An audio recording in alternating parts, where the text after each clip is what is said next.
भाग क्यों रहे हो विचारलं, तेव्हा वाघानं सांगितलं आमच्या अध्यक्षाला विचारा. आता यांचा अध्यक्ष कोण? एक छटाक वजनाचा ससा. अध्यक्ष पण चांगला पॉवरफुल पाहिजे बरं का, आणि समजूतदार पाहिजे. असा पिंपळाचं पान पाठीवर पडलं तर पळायला लागला, हा काय अध्यक्ष होण्याच्या लायक आहे का? अध्यक्ष कधीही चांगला असावा. म्हणून कुठेही सप्ताह असला ना, सप्त्याचा अध्यक्ष चांगला असावा तर सप्ताह चांगला होतो. सप्त्याला अध्यक्ष चांगला, गावाला अध्यक्ष चांगला, तालुक्याला असो, जिल्ह्याला असो, नवे नवे देशाचा अध्यक्ष चांगला असला पाहिजे तर कामंही चांगली होतात. मग इथं अध्यक्ष आहे ससा. सशाने गाढवांना सांगितलं, गाढवांनो आसमान गिरने वाला है, जीना है तो भागो, मरना है तो ठहरो. आता शेवटी ती गाढवच होती, त्यांना तरी कुठं मरावं वाटतं. गाढवं अशी जोरात पळाली, असे जोरात पळाले की लाथा हाणून हाणून वाघाला जेरीस आणलं. तुम्ही गाढवांचं पळणं कधी पाहिले का? इथं कोणी गाढवं बसलेत का? नाही, तुम्हाला नाही बरं का. गावामध्ये आहेत का तुमच्या? गाढवं कीर्तनाला येत नसतात, कीर्तनाला माणसंच येतात. तर गावामध्ये तुमच्या आहे का? मोठं गाव आहे ना, कारण गाढव वगैरे असे प्राणी असतात. तर गाढवांचं पळणं असं विचित्र पळतात, एक पाय एका दिशेला, दुसऱ्या दिशेला. गाढवं असे जीव तोडून पळाले की लाथा वाघाला मारायला लागले.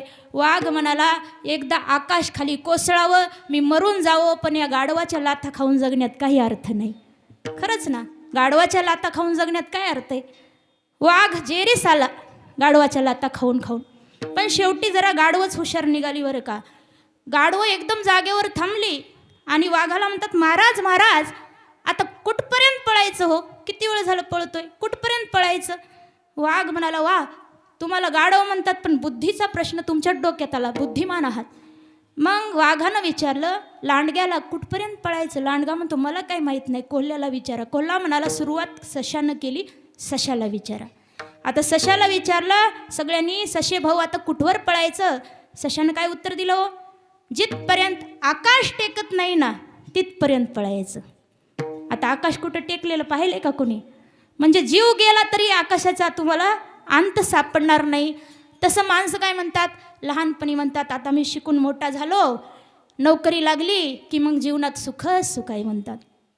शिकून काही नोकरी लागत नाही, एखादाच भाग्यवान त्याला नोकरी लागते. मग जो नोकरीला लागला त्याला वाटतं आता एक चांगली बायको मिळाली की मग जीवनात सुखच सुख आहे. बायकोही घरात आली की पुन्हा वाटतं आता एक मुलगा व्हावा, मग जीवनात सुखच सुख आहे. मुलगाही होतो, पुन्हा वाटतं आता मुलगा मोठा व्हावा, त्याला नोकरी लागावी. मुलगा मोठाही होतो, तोही कमवायला लागतो, तरी जीवनात सुख नाही. पुन्हा म्हणतात आता घरात सून आली की मग जीवनात सुखच सुख आहे. पण घरात सून आली की मग खरे दुःखाचे दिवस सुरू होतात. मग तिथून पुढं घरात सून आली तर दुःख डबल मग वाढायला लागतं. सासू सुनाची भांडणं, नवरा बायकोची भांडणं, आणि त्यानंतर मग लोक काय म्हणतात, आता एक नातू झाला की मग जीवनात सुखच सुख आहे. पुन्हा नातू होतो, पंतू होतो, त्याच्या पुढं काय काय असतं मला काही ठाऊक नाही.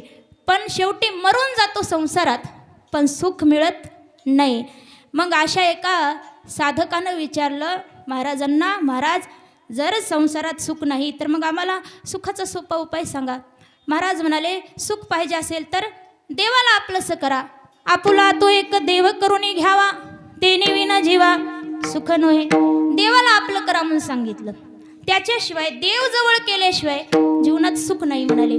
मग तो साधक म्हणू लागला, महाराज संसार आलिया एक सुख आहे, संसार आलिया एक सुख आहे, संसार आलिया एक सुख आहे, संसारी आलिया एक सुख आहे.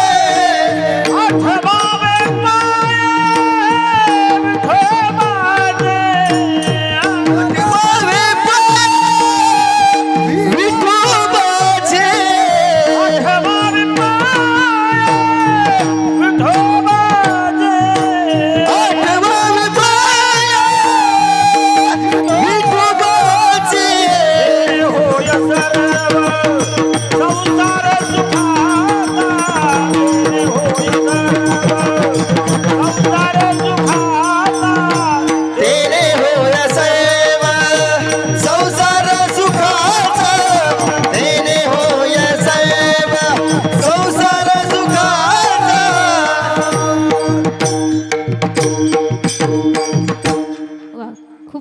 खूप सुंदर प्रमाण दिलं की संसारा आलिया एक सुख आहे, आठवावे पाय विठोबाचे तेने होईल सर्व संसार सुखाचा.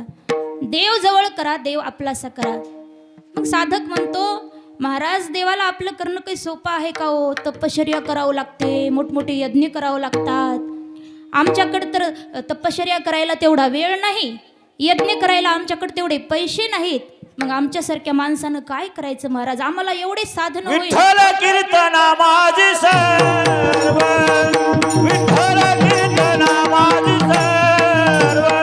हे विठ्ठल कीर्तन माझी सेव, विठ्ठल कीर्तन माझी सेव.